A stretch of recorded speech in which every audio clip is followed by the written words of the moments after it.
నరసింహ శతకము.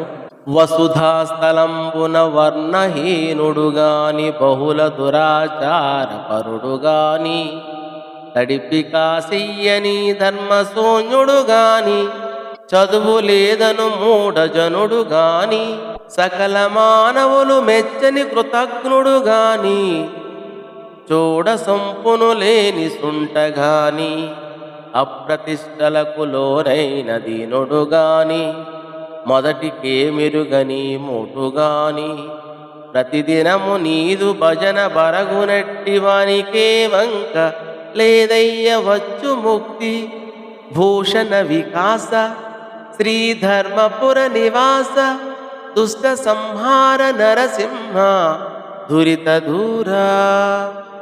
శోభామయమగు ధర్మపురమున వసించువో నరసింహస్వామి, నీవు దివ్యాభరణములతో ప్రకాశించువాడవు, పాపములను పాలద్రోలువాడువు, దుష్టులను శిక్షించువాడవు.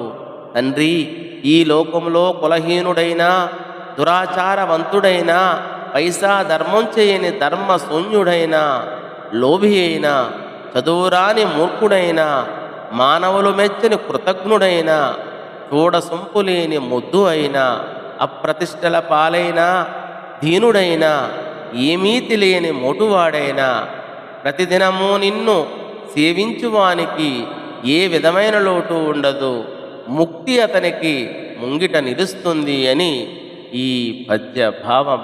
వంకలెన్నున్నా నీ వంక చూచి జంకు లేకుండా భక్తి తీర్థములో గురుంకులిడు వారికి ముక్తి వచ్చి ముందు నిలుస్తుంది.